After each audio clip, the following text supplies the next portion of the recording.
35. The Lord spoke to Moses in the plains of Moab by the Jordan at Jericho, saying, Command the people of Israel to give to the Levites some of the inheritance of their possession as cities for them to dwell in. And you shall give to the Levites pasture lands around the cities. The cities shall be theirs to dwell in, and their pasture lands shall be for their cattle and for their livestock, and for all their beasts. The pasture lands of the cities, which you shall give to the Levites, shall reach from the wall of the city outward 1,000 cubits all around.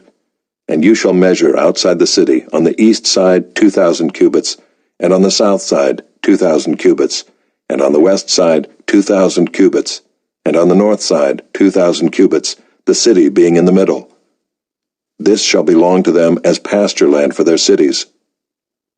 The cities that you give to the Levites shall be the 6 cities of refuge, where you shall permit the manslayer to flee, and in addition to them you shall give 42 cities.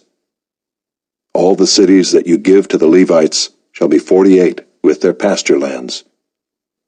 And as for the cities that you shall give from the possession of the people of Israel, from the larger tribes you shall take many, and from the smaller tribes you shall take few, each in proportion to the inheritance that it inherits, shall give of its cities to the Levites.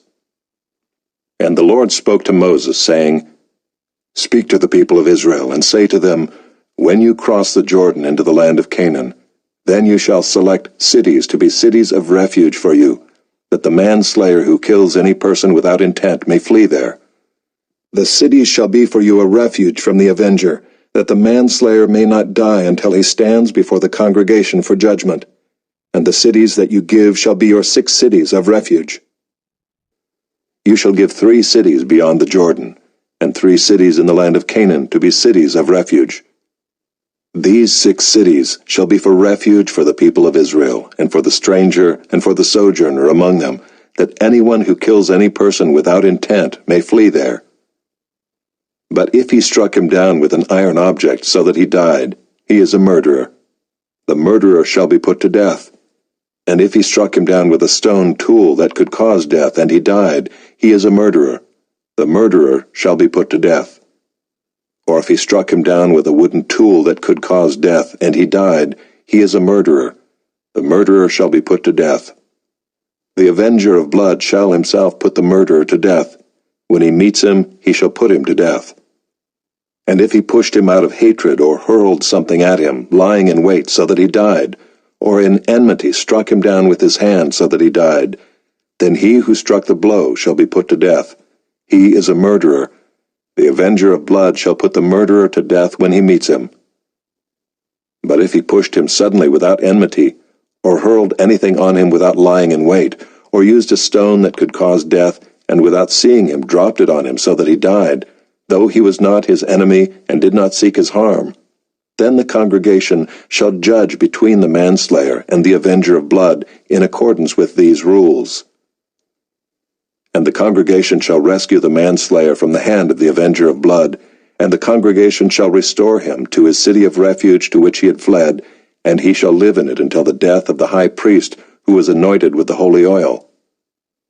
But if the manslayer shall at any time go beyond the boundaries of his city of refuge to which he fled, and the avenger of blood finds him outside the boundaries of his city of refuge, and the avenger of blood kills the manslayer, he shall not be guilty of blood. For he must remain in his city of refuge until the death of the high priest, but after the death of the high priest, the manslayer may return to the land of his possession. And these things shall be for a statute and rule for you throughout your generations in all your dwelling places. If anyone kills a person, the murderer shall be put to death on the evidence of witnesses. But no person shall be put to death on the testimony of one witness. Moreover, you shall accept no ransom for the life of a murderer who is guilty of death, but he shall be put to death. And you shall accept no ransom for him who has fled to his city of refuge, that he may return to dwell in the land before the death of the high priest. You shall not pollute the land in which you live, for blood pollutes the land, and no atonement can be made for the land for the blood that is shed in it, except by the blood of the one who shed it.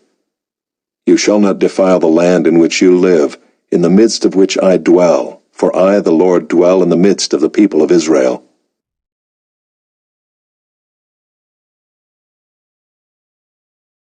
Chapter 36.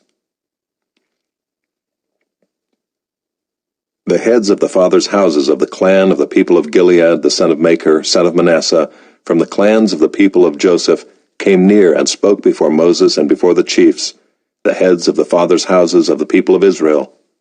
They said, "The Lord commanded my Lord to give the land for inheritance by lot to the people of Israel, and my Lord was commanded by the Lord to give the inheritance of Zelophehad our brother to his daughters.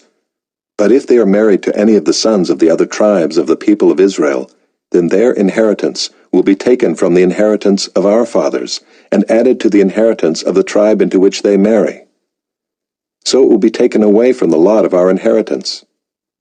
And when the Jubilee of the people of Israel comes, then their inheritance will be added to the inheritance of the tribe into which they marry, and their inheritance will be taken from the inheritance of the tribe of our fathers." And Moses commanded the people of Israel according to the word of the Lord, saying, "The tribe of the people of Joseph is right. This is what the Lord commands concerning the daughters of Zelophehad. Let them marry whom they think best. Only they shall marry within the clan of the tribe of their father. The inheritance of the people of Israel shall not be transferred from one tribe to another. For every one of the people of Israel shall hold on to the inheritance of the tribe of his fathers. And every daughter who possesses an inheritance in any tribe of the people of Israel shall be wife to one of the clan of the tribe of her father, so that every one of the people of Israel may possess the inheritance of his fathers.